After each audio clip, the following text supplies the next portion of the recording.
How much expensive condos did you get? Oh, yeah. I don't know where renting, and it's certainly not going to help anybody else. Doesn't help anybody.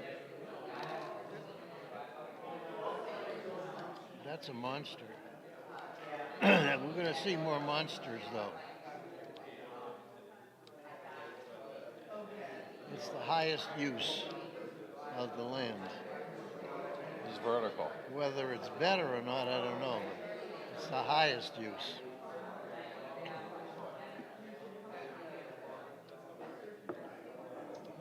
Have you driven up Lejeune Road coming to Miracle Mile? There's a couple of condominiums just after you pass University. Wow. Look what they did with the Lowe's project. Yeah, that's all done already. Yeah. All's good, that ends good.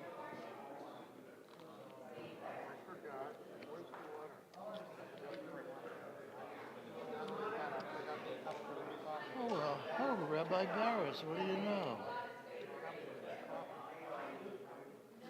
Sounds like bar mitzvah. It's Bar Mitzvah Day today.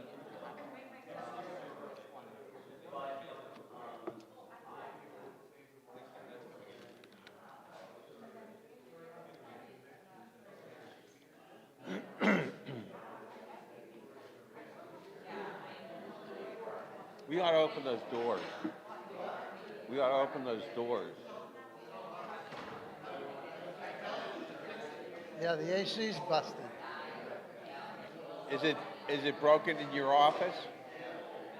I guess that How was will- your trip? Huh? How was your trip?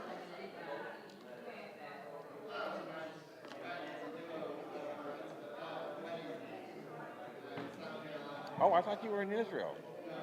No, you're going June 4th. Are you still on? Oh, you did cancel it. You know, you Really? missed something. I'm sorry that you did. The AJC Learned Hand Dinner. They had Roy Altman speak. You heard Roy? He was unbelievable. I mean, huh? I didn't know that.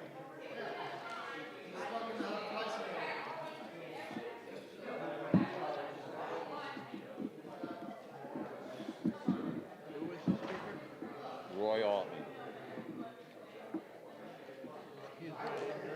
Huh? Who is he? He's a federal judge. He's 37. Well, he actually, when he was appointed, he was 37. He's like 42. He's close to Orthodox. Very handsome guy. He knows more. He can speak eloquently about all the issues that Hamas and the Palestinians raise about Israel. Yeah. He goes back to the beginning of when we came to the land and how long it took Islam and Muhammad to formulate a religion. 700 years, 2,700 years after we arrived. So they said, who's the colonialist? Yeah. He has his speech was unbelievable.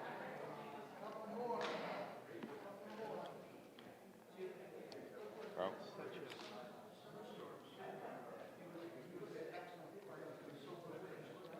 Kids don't like underdogs. Or, no. Are always for the underdog. No. who is the underdog on October 7th? I don't like. Biden's been put in an untenable position, and it gives the anti-Semites justification. That's what bothers me. I know he loves Israel. Shabbat Shalom. All right, here we go.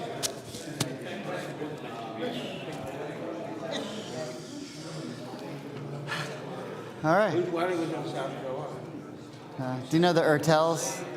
About their son, Ben. Beth and David? Yeah, their son Ben. They're really nice. Delightful. Yeah. He was on my board of, on the endowment board Yeah. where I was president. Yeah, class act. So, all right, here we go.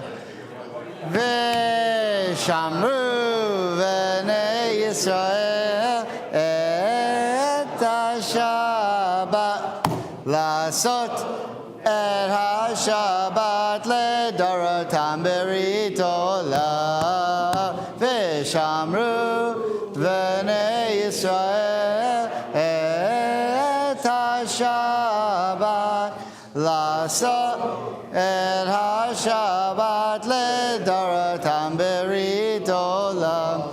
Beini uven v'nei Yisrael oti leolam oti leolam.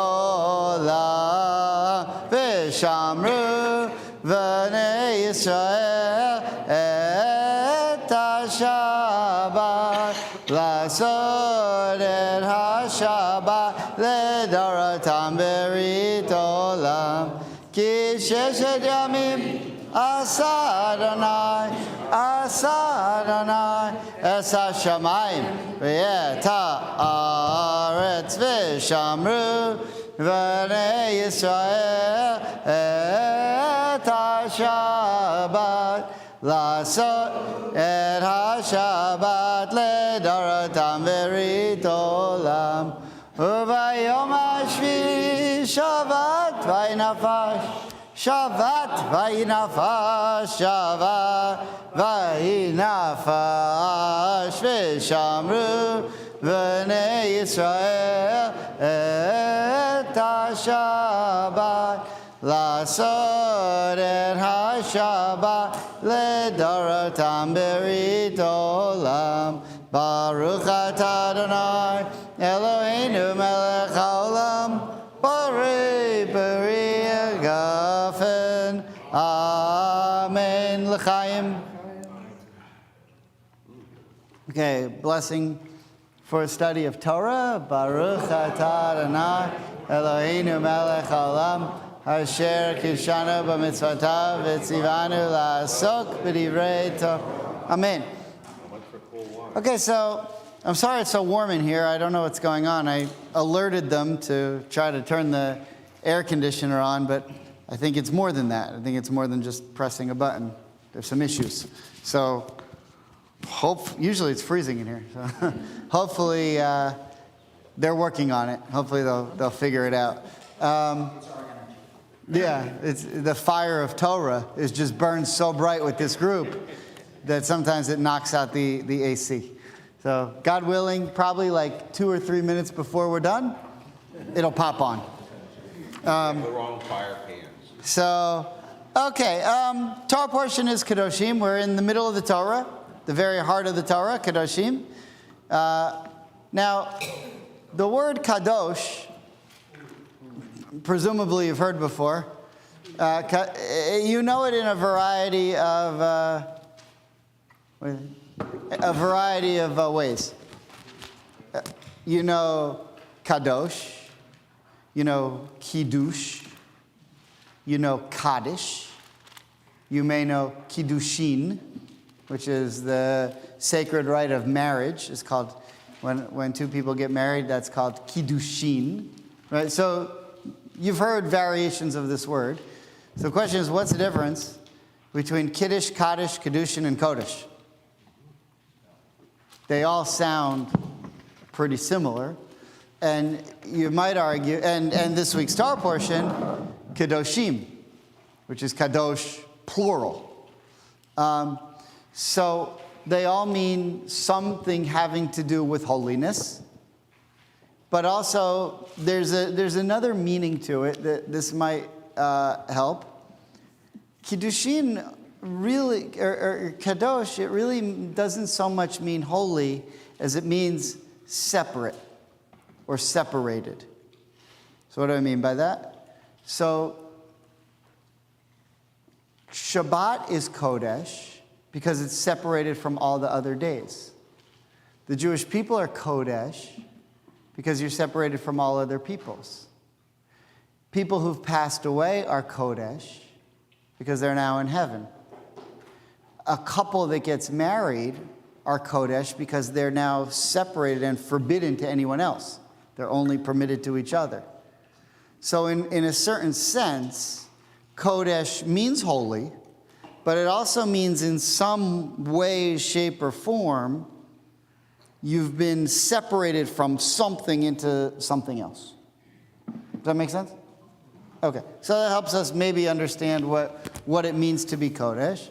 But when God says to us now, and we're going to see this very famous verse that we also read on the High Holy Days, that we read this section of Kedoshim on the High Holy Days.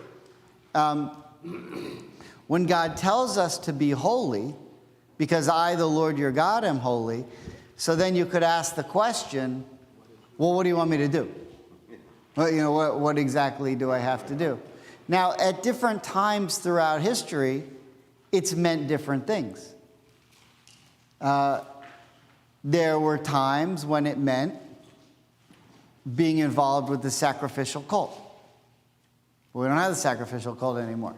There were times that it meant you had to be in Jerusalem at certain times of the year, but we don't have the pilgrimage holidays anymore. Now we have temple or federation trips. But those aren't as obligatory, so they're harder to fill up. That's why we keep canceling them. There's keeping Shabbat.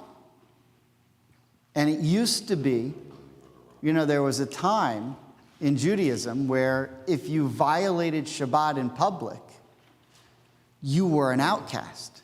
Whether you believed in it or not, if you would violate Shabbat, you were cut off from society. But it got to the point about 200 years ago that so many people did it that they said, well, we'll have to kick the whole community out of the community, and then there'll be a different community. And you know what happened? Reform synagogues opened up and said, we won't kick you out for anything. And people said, they've got an idea over there. So it meant different things at different times. And as Reform Jews, or whatever you classify yourself as, you have to ask yourself the question, okay, I hear the Torah telling me to live a holy life, but what does that mean? For some of us, it means weekly Torah study. For not a few members of this congregation, it does not mean that.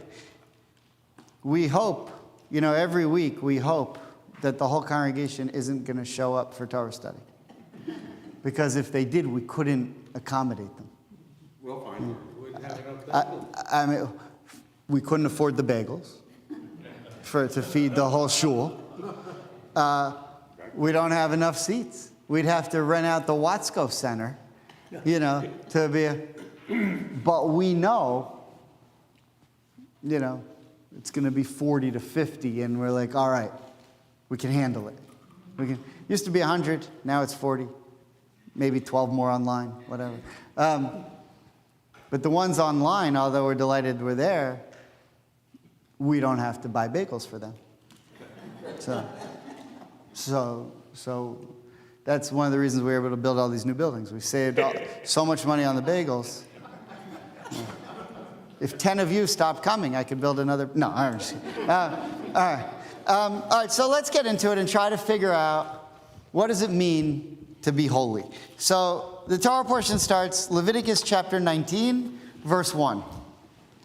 Okay, everyone have it? 19:1, Leviticus. Torah portion is called Kedoshim. Okay, Norman, please. The Eternal One spoke to Moses, saying, "Speak to the whole Israelite community and say to them, you shall be holy, for I, the Eternal your God, am holy. You shall each revere your mother and your father, and keep my Sabbaths. I, the Eternal, am your God. Do not turn to idols or make molten gods for yourselves. I, the Eternal, am your God.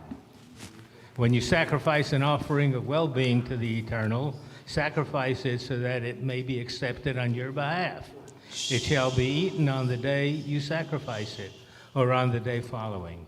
But what is left by the third day must be consumed in fire. If it should be eaten on the third day, it is an offensive thing. It will not be acceptable. And one who eats of it shall bear the guilt for having profaned what is sacred to the Eternal. That person shall be cut off from kin. When you reap the harvest of your land, you shall not reap all the way to the edges of your field, or gather the gleanings of your harvest. You shall not pick your vineyard bare, or gather the fallen fruit of your vineyard. You shall leave them for the poor and stranger. I, the Eternal, am your God. Okay, so the first, Kedoshim is one of the most halachic Torah portions. Halachic means legal. It's one of the most, it's one of the Torah portions that has the most mitzvot, the most laws that tell you, how to be Jewish, the most mitzvot. And what we saw here, after the first two verses, which are somewhat confusing, well, the first one's not, and God said to Moses. Though then it says saying. You know what it means, saying? Sometimes it says, Vaydaber Hashem el Moshe, and God said to Moses. But sometimes it says, Vaydaber Hashem el Moshe lemor, and God said to Moses, saying, lemor. You know what it means, saying? The difference between when it says saying and when it doesn't say saying, when it doesn't say saying, if the verse is, and God said to Moses, when I was in first or second grade, we had a rabbi who was, I think unstable would be euphemistic. And he was a brilliant guy, but he was very old. And they would bring him in as a substitute when one of the regular teachers wasn't there. They wouldn't trust him with his own class. But he knew the Torah by heart. So instead of teaching us anything, we would play a game. We'd say a word, and then he would tell us the rest of the verse. And he could do it, or you had to give him like a phrase, 2-3 words, and he could do it for every single one. I mean, he knew the whole Torah by heart.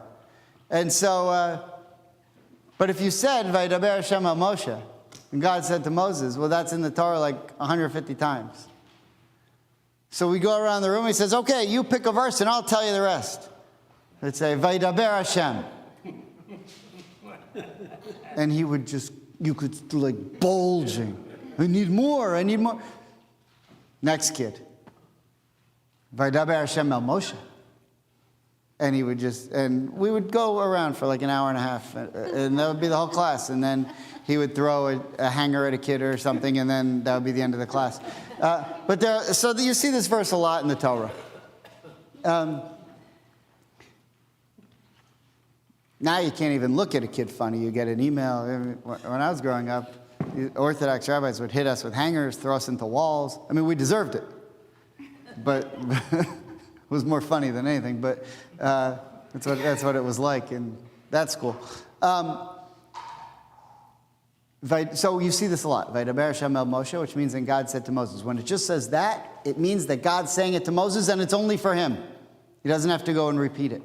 If it says lemor, it means I'm telling you this to pass on to the rest of Israel. See the difference? Okay, so when it says in verse 1 here, God said to Moses saying, it means go tell this to everyone else. Sometimes God just tells Moses something that's only for Moses.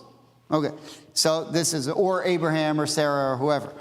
So, Daber al kol adat b'nei Yisrael v'amart alehem kadoshim tiyu ki kadosh ani Hashem Elokechem, one of the most famous lines in the Torah. Speak to the entire assembly of the children of Israel and say to them, you shall be holy, for I, the Lord your God, am holy, which teaches us that there's something about God that's called Kodesh that we're supposed to strive for.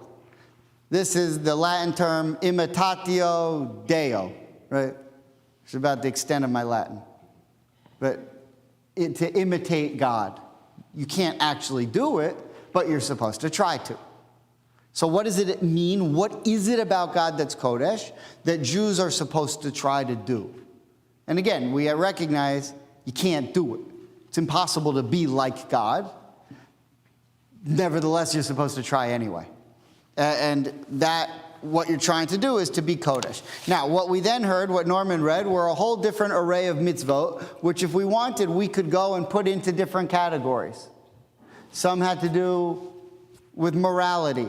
Some had to do with the sacrificial cult. Some had to do with tzedakah. Some had to do with personal relationships. And we could go through the whole Torah portion and, say, okay, if we do all of these different categories, then we're doing what God wants us to do. Okay, fine. But there are plenty of other Torah portions where there are these mitzvahs as well, and God says, go and do these mitzvahs. But only here does it say, if you do them, Kodesh, you're Kodesh. So there's something different about this Torah portion, where we're trying to figure out what's so special about being Jewish. Okay? Now, there's two opinions. One's Rashi and one's Nachmanides. So if you look on the sheet, the first opinion is Rashi. Now, both of these are his commentary on verse 2. Their commentaries on verse 2. And they're trying to ascertain, well, what does it mean to be holy? They're not making this up. They're taking it directly from the Talmud. But here's what they say. Okay, Edith, would you mind reading the Rashi? You shall be holy. This means keep aloof from the forbidden sexual relations just mentioned and from sinful thoughts. It is evident that this is the meaning of kadosh. Kadoshim tihiyu, which means you shall be holy. Tihiyu, because wherever you find in the Torah a command to fence yourself in against such relations, you also find mention of holiness. Okay. Now, hang on.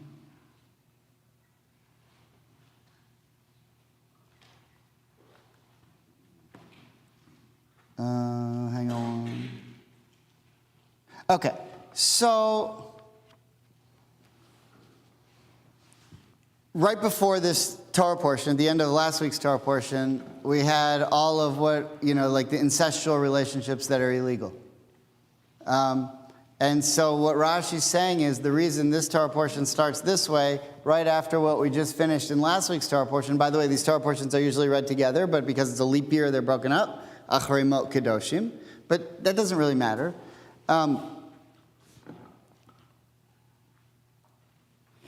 There are certain sexual boundaries that once you cross them, you've moved away from holiness.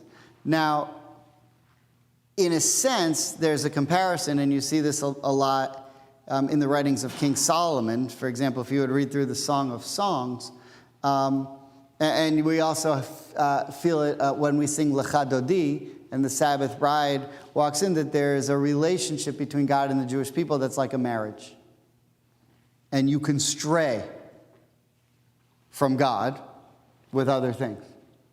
And so what we do is we put a fence around the Torah. This is a very famous Talmudic phrase, a siyag l'Torah, a fence around the Torah. And what's a fence around the Torah? So there are mitzvahs, but then there's protections so that you don't break those mitzvahs. So for example, you're not allowed to play instruments on Shabbat, which is bizarre because if you would have gone into the holy temple while the priests were doing the sacrifices, the Levites had a rock band on the ramparts. The Tanakh tells us the different types of instruments. They had every instrument in the book, and they played it on Shabbat while they were sacrificing. But there's a problem that you might tune your instrument on Shabbat. And tuning the instrument is something you're not allowed to do. So the rabbis came and made a fence around the Torah, which means to say, even though technically it's permitted to play an instrument on Shabbat, the fact that you might accidentally tune it, so now you're not allowed to play it at all. Those are the protections that we added to Judaism to protect us from breaking other, we talked about the sota, the woman who's the suspected adulteress. So there's a suspected adulteress, and if she isn't, we've gone over this in previous years, but in the Torah, if a man suspects his wife of being with another man, he can make her drink this drink, and if she drinks it and she's guilty, her stomach will explode, and so will the man that she was with. And if she doesn't want to drink it, she doesn't have to, but then you know that she's guilty. So why did he suspect her? Because she was in a room alone with that man.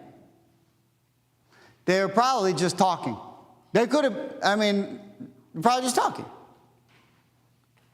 So the rule is, in order that that would never happen, a married woman is never allowed to be alone in a room with another man. That's a Jewish law.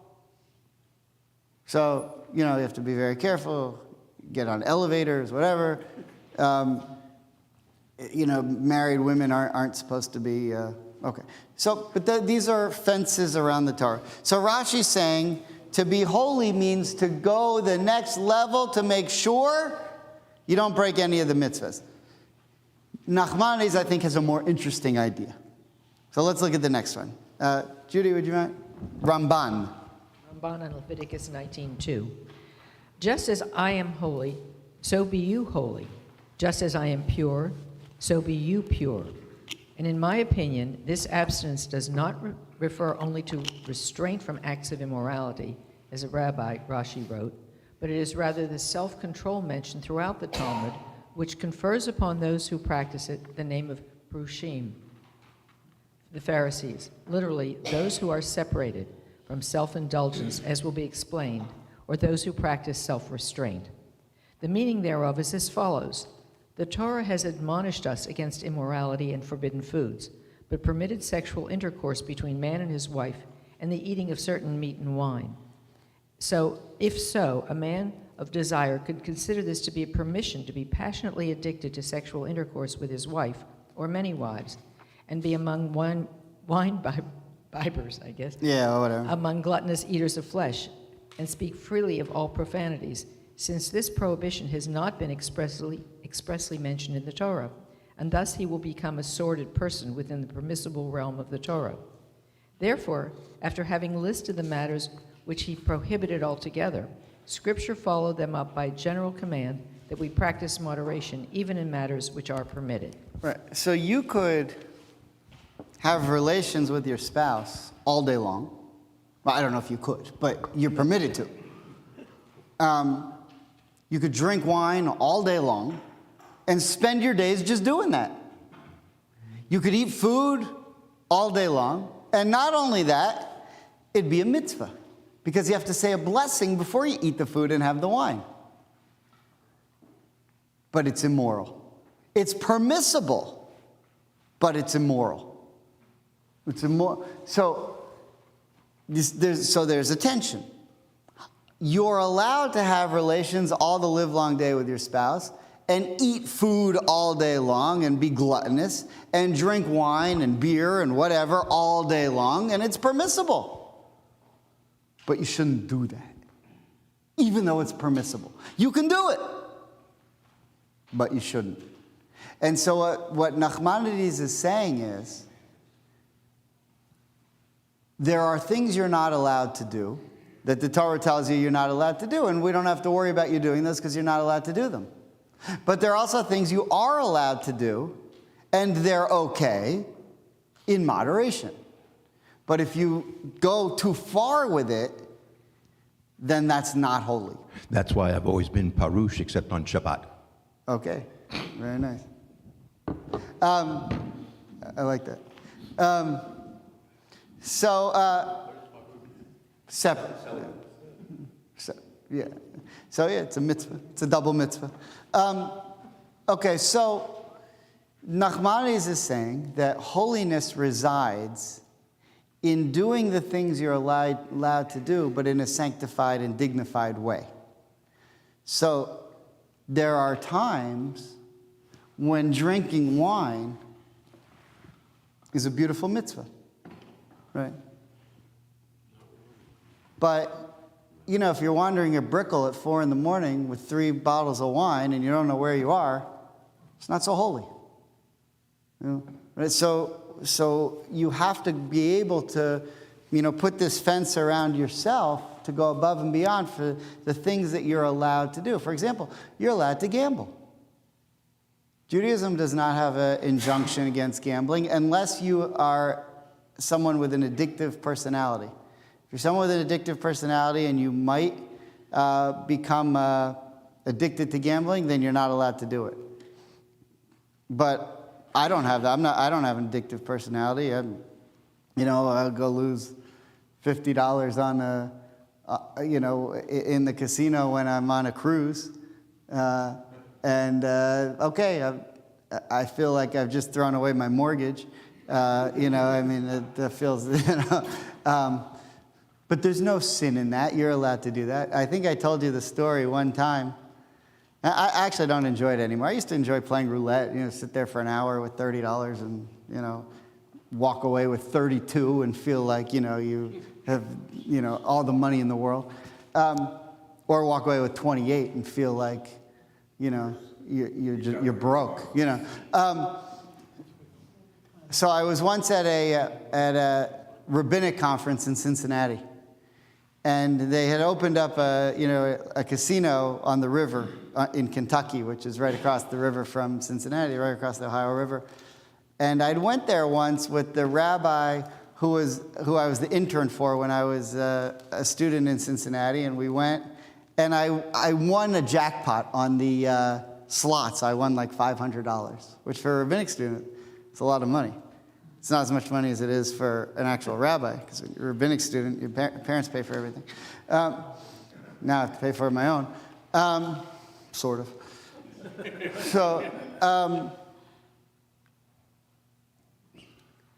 So we get to this rabbinic conference, and the rabbi says, when I was in rabbinic school, I didn't wear a yarmulke all the time. I grew into that. So now we go to the conference, and he says, hey, you're in town. The conference is in Cincinnati. Why don't we go to the casino? Sure, why not? So we go to the casino, and we walk in. I take my yarmulke off because I don't want, even though it's permissible, it's not the greatest thing to be doing. I don't want Jews to look bad. So I take my yarmulke off. I walk in. I sit down at the blackjack table, not really paying attention. I look up. The whole table's rabbis from the conference. So, well, might as well put it back. No. Okay. All right. So now you see two different ideas of what holiness is. Now, there are a couple of interesting ideas that happen in the Tanakh that don't seem to make sense. I don't know if any of you have heard of the prophet Hosea. He's one of the prophets. In Hebrew, it's Hosea, not Yehoshua, Joshua. That's a different guy.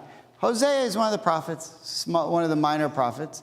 And there's a story where God says to him, I want you to marry a prostitute. So it sounds bizarre, right? Why would God want a holy prophet to go and marry a prostitute? Look at Hosea chapter 1, verse 2. I brought it on the sheet. Let's see what Sharon says. The technician is on the way. Okay. So by next Tuesday, we'll have some... yeah, hopefully he has it going. Okay. I don't really care about you guys so much, but for the bar mitzvah? Yeah. Hopefully it's working for the bar mitzvah. All right. So it says, when God first spoke to Hosea, God said to Hosea, go get yourself a wife of whoredom and children of whoredom, for the land will stray from following God. Now, do you remember also another story? Moses sends the Jewish people, Moses sends representatives of the Jewish people into the land of Israel as spies. Right? Torah portion, Shalach Lecha, is my bar mitzvah portion. We'll get to it when we get to the book of Numbers. And they go in and they say the land's great, but we can't conquer the people who live there. And they go back, and everyone believes them except for Joshua and Caleb. And the Jews are punished for that sin of not trusting God to go into Israel, and they have to wander for 40 years. But later on, when Moses dies and Joshua is about to lead the people in, he also sends spies. And he sends the spies in, and they go and they look around, and they stay with a woman. And the woman is also a prostitute. Anyone remember her name? Yeah? Rahab, right. Very good. So, Stormy. Not Stormy. But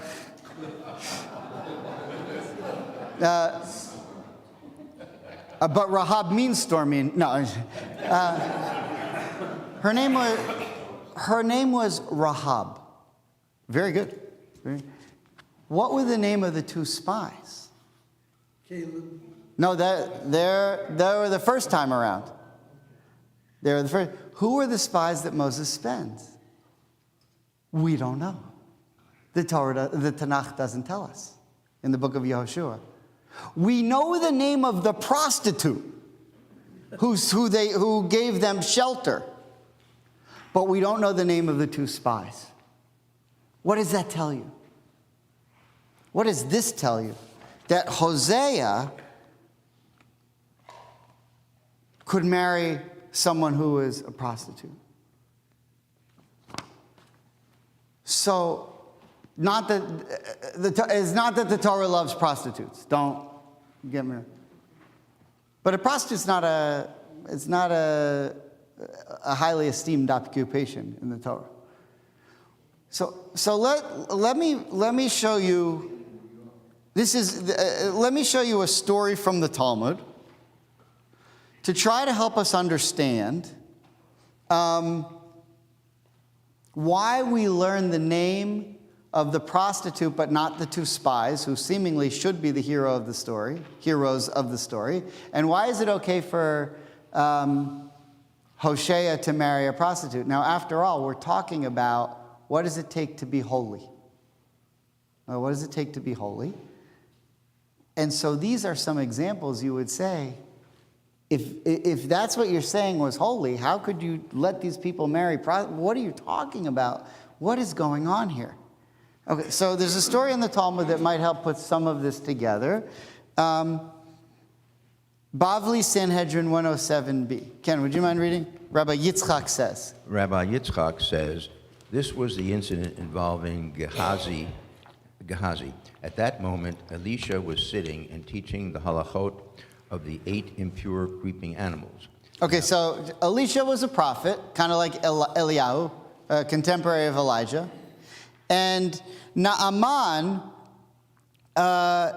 is the king of, or the general of Aram, and he gets tzara'at. He gets that leprosy-like disease. And he wants to come, his people convince him, why don't you go see the Jewish prophet, maybe he can help you. Okay, so that's where we are. And then there's this other guy, Gehazi, who's not a real scholar. He's not a great person. Okay. Okay. Now Naaman, the general of the army of Aram, was a leper. A certain young Jewish woman who had been taken captive from Eretz Yisrael said to him, if you go to Elisha, he will heal you. When Naaman came to him, Elisha said to him, go immerse in the Jordan. Naaman said to him, are you mocking me by suggesting that this will cure me? Those companions who were with Naaman said to him, what's the difference to you? Go try it. Naaman went and immersed in the Jordan and was healed.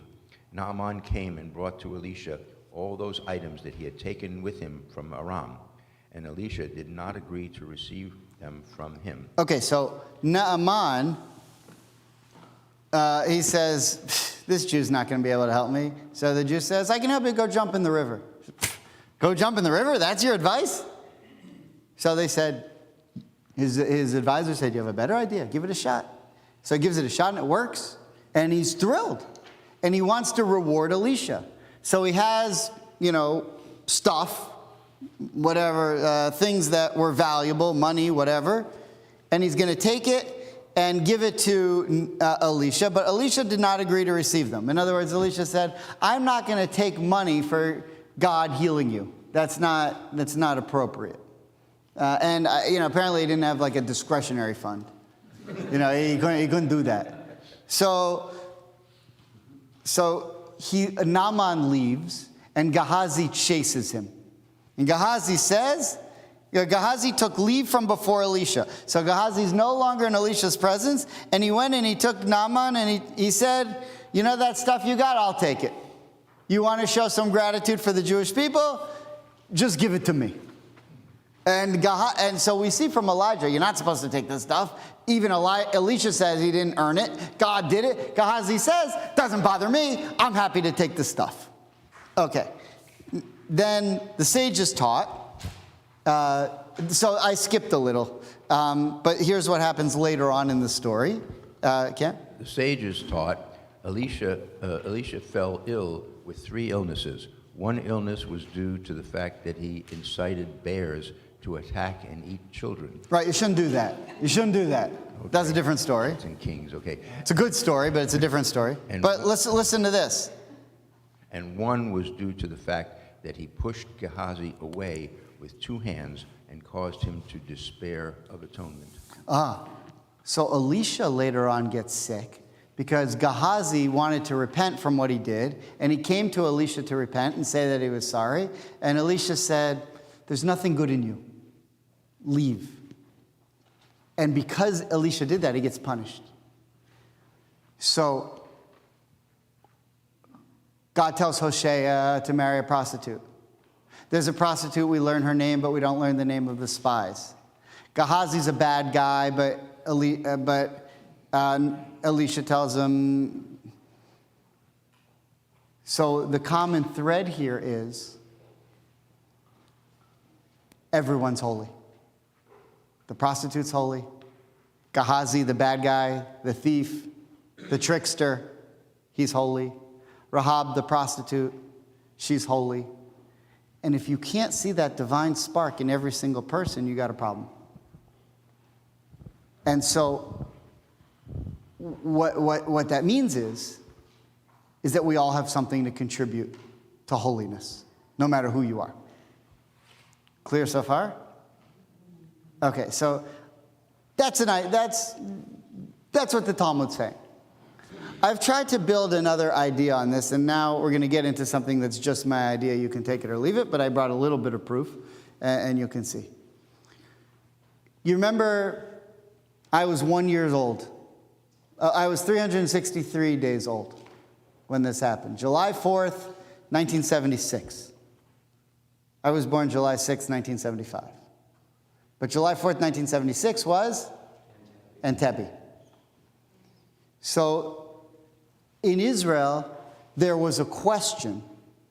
Was Entebbe a miracle? Was it like Hanukkah? I mean, because you couldn't do it. And some rabbis said, it's a miracle.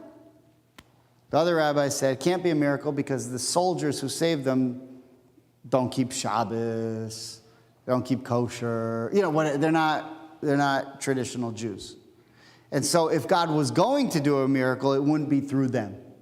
That couldn't work. And if you have nothing else to do, this is something you could debate. But they started talking about it. And they were wondering, is this actually a miracle? Do any of you remember watching this on TV? Yeah? Do you remember the whole thing? I was 1 year old. I don't remember it so well. Now, had it been on July 6th, on my 1 year after I was born, could you then argue that is a miracle, that on this day, maybe. But it was, July 4th, let's not go crazy. Although July 4th is a pretty special day in and of itself, right? Yeah, 1976, right? Okay, so Rabbi Moshe Feinstein was one of the greatest rabbinic thinkers in America in the 20th century. He was known as Rab Moshe. Extremely famous, extremely important thinker. And this is what he wrote about it. So again, you can see so far building a case that even from anyone who's not considered a holy person, like a prostitute in the Bible, they are holy. To discount any person is sinful. To say that anyone doesn't have the capacity to be holy, that's a problem. And so now what we're saying is, do we even have some proof of that in our own day from 1976? Okay, Ed, would you mind reading? This is from the writings of Rabbi Moshe Feinstein. Concerning the matter of the Jews who were hijacked to Uganda and then were saved by Israeli soldiers who went to Uganda, It is reasonable that this should be considered an open miracle. This is because in the normal course of events, it would not be possible for such a thing to be successful. Whatever is done in the world is only by the hand of God, whether it is for the good or whether it is, God forbid, the opposite. He caused that these Jews be captured, but he also caused that they were rescued by means of giving these soldiers special courage and motivation so that they were able to save the captives. He also arranged circumstances so the soldiers, in fact, were successful. Nevertheless, the reason that God did a miracle through sinners is hidden from us. Furthermore, it is prohibited for any man to be wise and raise question against God's actions. Rather, it is necessary for us to be wholehearted and accepting of whatever God does, as it explicitly says in the Torah 18:13. Okay, so you can see Moshe. Look, in the Reform world, we don't have this problem. We look at Israeli soldiers as holy vessels, and that's it. But in the Orthodox world, it's a problem for them because they have to answer theologically. And so he says, furthermore, it is prohibited for any man to be wise and raise questions against God's actions. What he's saying there is, I see you other Orthodox rabbis saying, these soldiers aren't holy, so this can't be a miracle. And Rav Moshe Feinstein is saying, how dare you? How dare you look a miracle in the face? This was a miracle. That's it. Okay, that's what we have so far. Can you take a mic?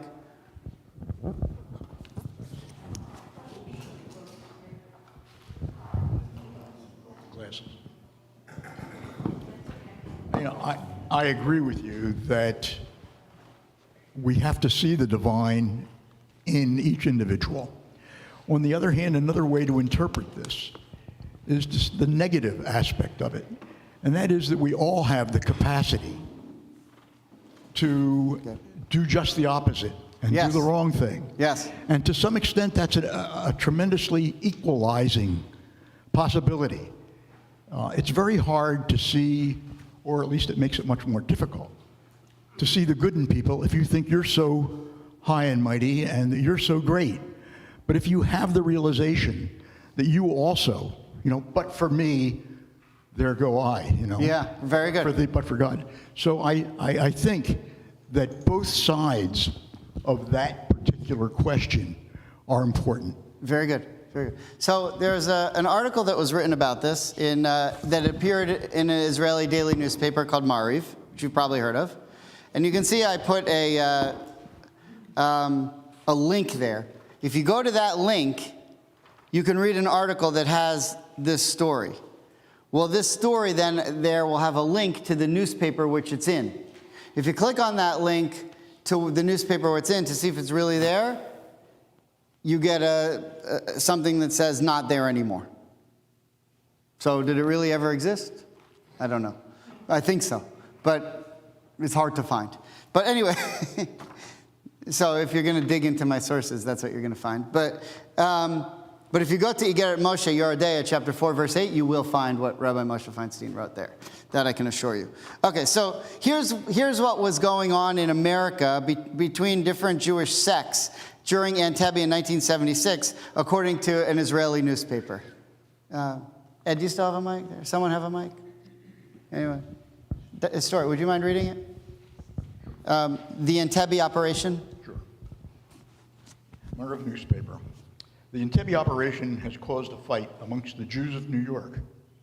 While the Chabad Rebbe praised the operation several times and glorified the soldiers who risked their lives to save the abductees from the Air France flight in Entebbe, the rabbinical organization affiliated with the followers of Satmar came out with strong condemnation for those who praise the military personnel of heretics. As mentioned, the Rebbe claimed that the events were miracles. In one of many gatherings, the Rebbe was quoted as saying, "We see the revelation that this is the hand of God. God can also perform miracles by those who are not observant."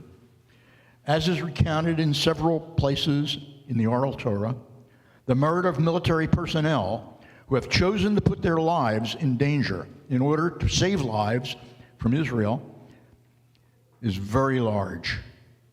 Their merit in this world, as well as in the world to come, is guaranteed. Right. So think about the profundity. This is from Lubavitcher Rebbe. Think about the profundity of what he said. You may not be an Orthodox Jew, but the fact that you're doing this one particular mitzvah and that you've dedicated a portion of your life to serving in the Israeli army, or whatever we do, feeding the homeless, or working with prisoners or kids with special needs, or whatever mitzvah it is that you've chosen to do, the fact that you do that mitzvah, you go to heaven. And you are Kodesh. You are holy. Now, I don't think the Lubavitcher Rebbe would have come in here and said, oh yeah, Reform Judaism, this is great. By the way, he never denigrated Reform Judaism. Other Orthodox rabbis do that for a living. He never did it. If you ever asked him, what do you think about Reform Judaism, he would always look for the positive, and he would say, they're very good at social action. He would only say a positive. And if you say, well, they don't know much Torah, they only know Aleph, he said, so teach them Bet. I mean, he was amazing, amazing guy. Okay, I want to take this to one more level. Because Zionism had a real theological dilemma. If I'm talking about the 1880s, the 1890s, and then, from 1900 to 1948. Kind of three different moments. Because the 1880s, 1882 specifically, was the assassination of Alexander II and the unleashing of the pogroms. And that led to tremendous upheaval. The 1890s was the era of Herzl. And after the Herzlian movement, you then go into World War I and World War II, and everything in the world is very tumultuous and changing, and borders are changing and everything. And so you ask the question, is this, God at work? Now the borders are changing, now we have a chance, now the Ottoman Empire is gone, now the British are gone, now we have a chance. What's going on here? If you read Kol Dodi Dofek, the book by Rabbi Soloveitchik, he makes the argument that all of these things that are happening were God knocking at the door, telling us that it's time to go home. It's a fascinating book called Dodi Dofek. It's an idea that he had in like a moment, and then he wrote it down, and then it became a book. Some people can write books like that. Other people write books that nobody reads. No. I've been there.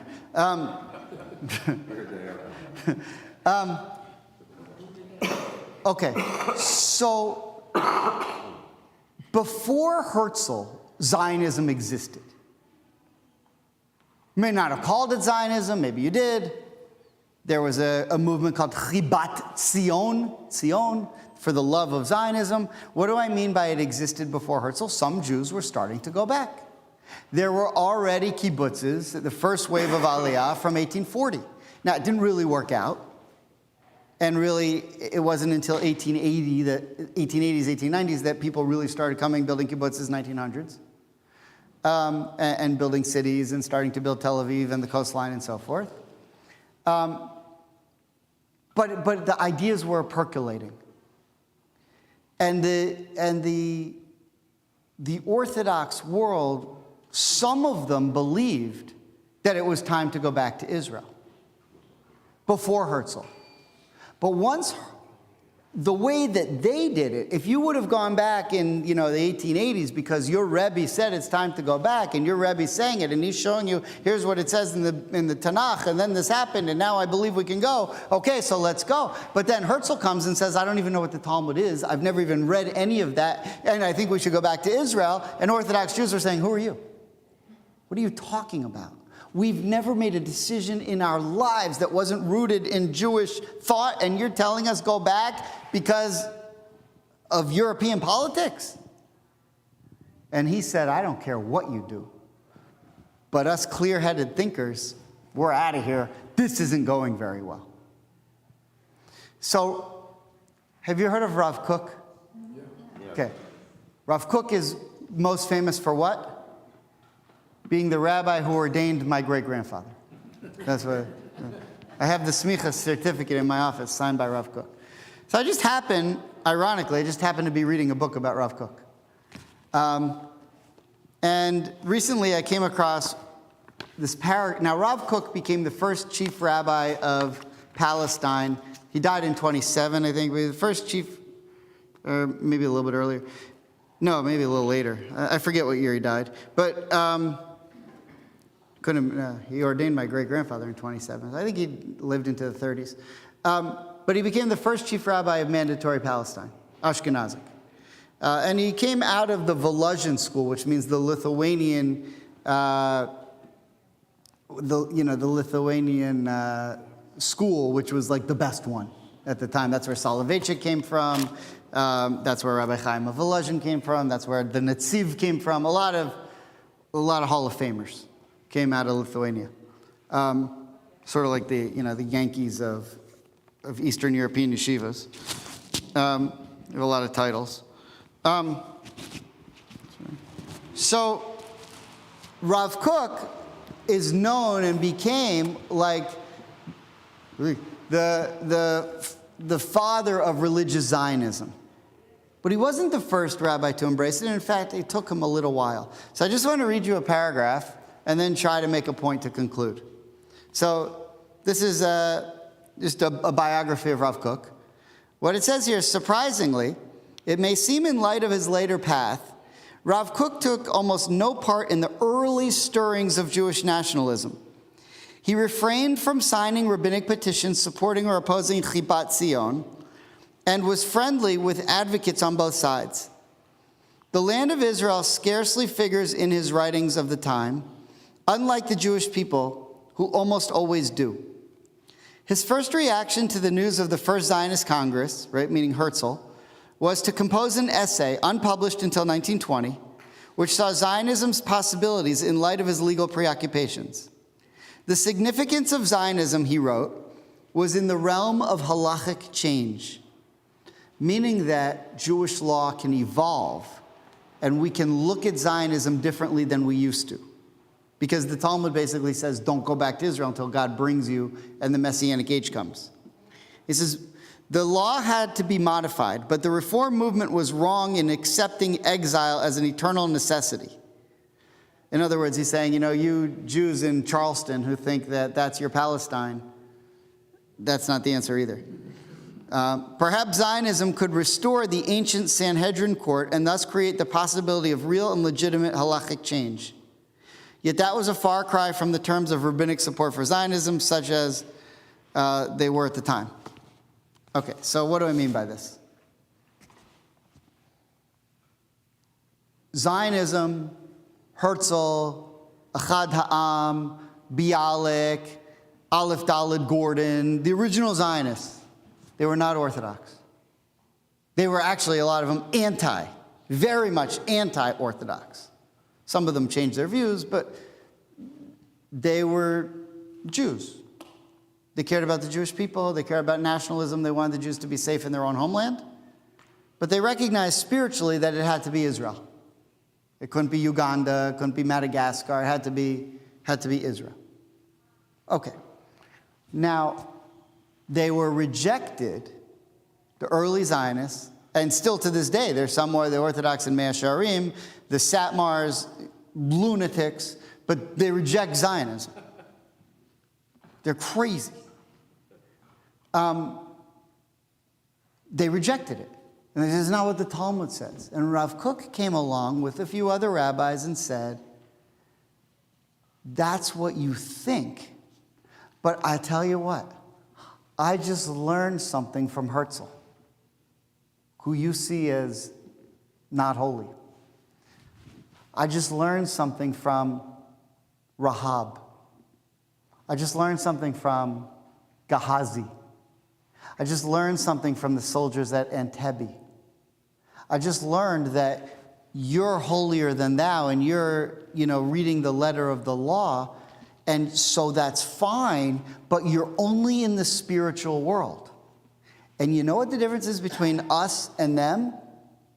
We're in the spiritual world. They're in the real world. The spiritual world's important. We need the spiritual world.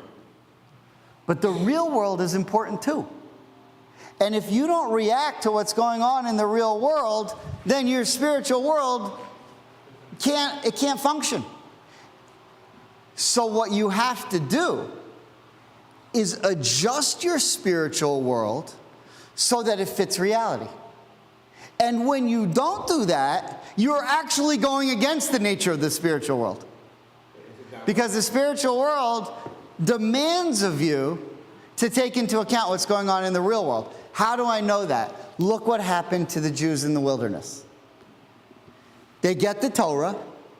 The Torah tells them you're going to go to the land of Israel.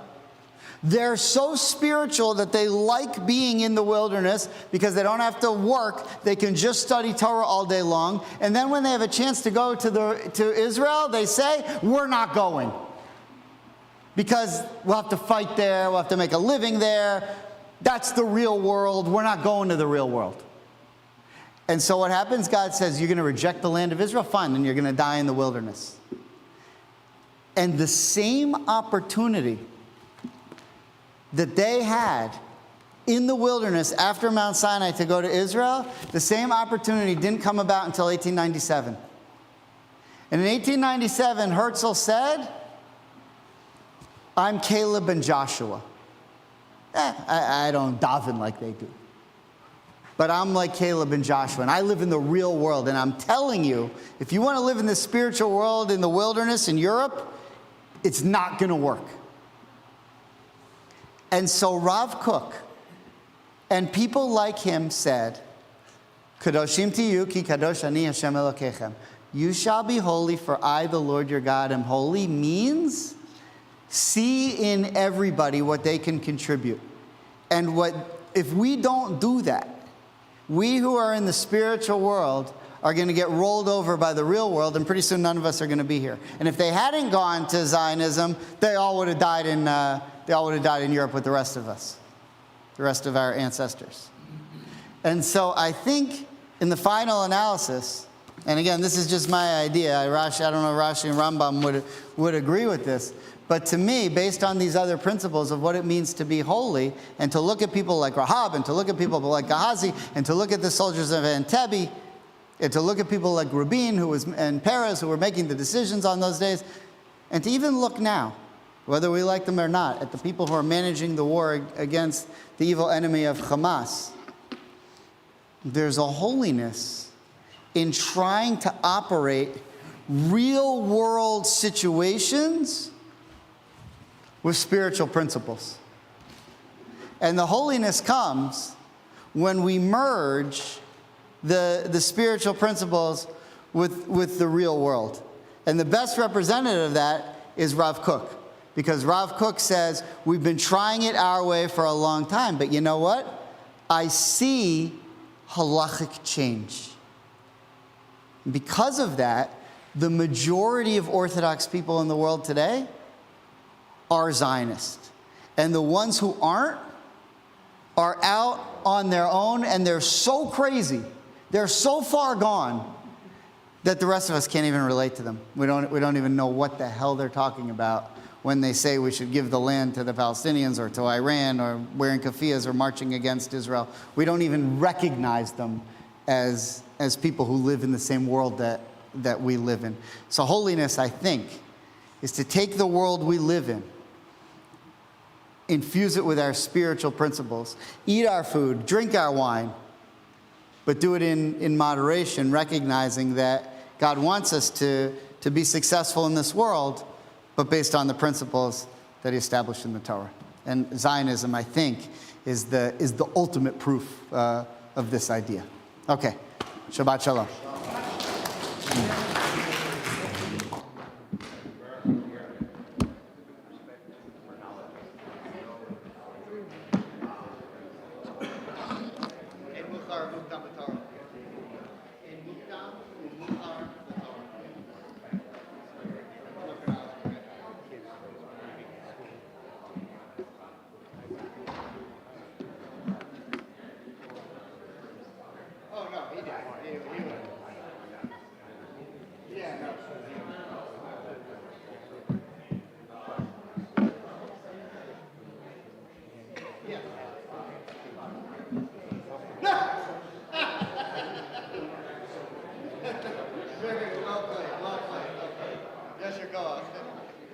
Shabbat shalom.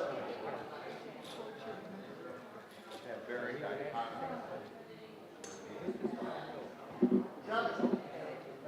Welcome back. We missed you.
Deserved it, but we got it. We learned the limits.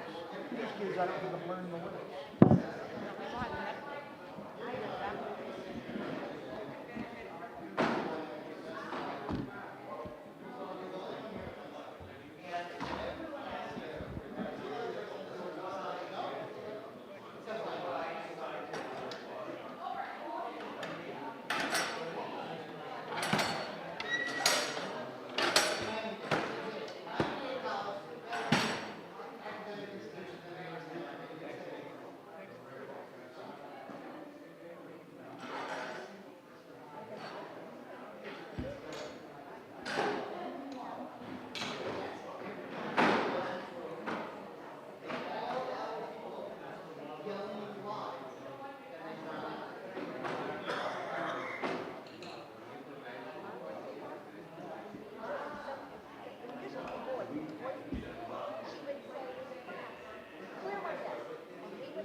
We got to get out of here.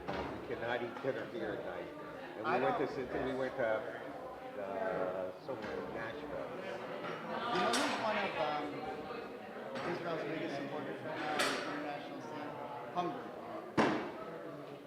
hungry because Erdogan. Orban's a dictator. And he sees Netanyahu as a right-wing ally. He's one of Israel's biggest supporters. He vetoes everything against Israel and the EU. And he's a hardcore anti-Semite. He hates Jews in Hungary, but he's okay with Jews in Israel. As long as you stay away from us, fine. And it's the same thing with these KKK guys in Turkey. They hate Jews. They don't want Jews in Turkey. They don't mind them in Israel. And they hate Muslims. So I hate anybody who's not. it's very complicated. Yeah. It's very complicated. But these college psychopaths and the left-wing rot of the faculty members, Oh yeah, that's the problem. they think they're doing good. But Biden, They're the ones who said, "How can you deny me Grubhub tonight because I but can't." Biden thinks that they're wrong. Biden knows that they're wrong. But he's trying to walk the line. I honestly don't understand what here's what I think. We're not giving him the support. Here's what I think. Biden has an average day where he sits in his office and he's on a conference call with the Prime Minister of England and the Prime Minister of France and the President of Germany, and they're talking. And they say, look, we all know Hamas needs to go.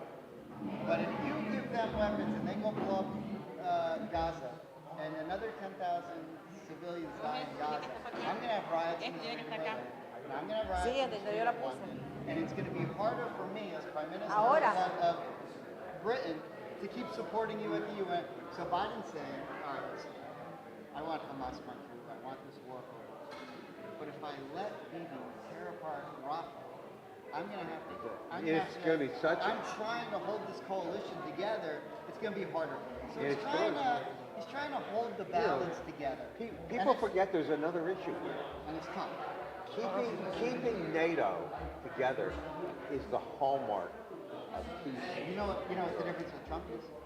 Trump said, I'm going to tell Israel and if you, France, or England have any problem with it, you can go straight to hell, and our relationship will be done, and good luck with that. And you're not funding NATO, and he's going to dismantle But NATO. Biden's like a normal person. He's not just going to throw our relationships away with England and France over Russia. So he's in a very tough Yeah, well, it's hard to look at it. You look at the Israelis sent all the Palestinians in the north to Rafah. Now he's in Rafah. If it were me, I would say in public, we're not going to give this particular weapon to the Israelis, but I think that they have what they need to do what they need to do. Now, they do. Israel has said that. They did say that. So, we would send a message as well that says, I think as long as they're just targeting Hamas and their humanitarian is going in, I think everything will be fine. And then you have to respond. 4 battalions left in Hamas. So Netanyahu says, this is an opportunity for me to show my Russian partners that I'm standing up to Biden. Because if I don't do that, they're going to freak out. Because they want me to go in and level Rafah, and I can't do that. So I got to give them something.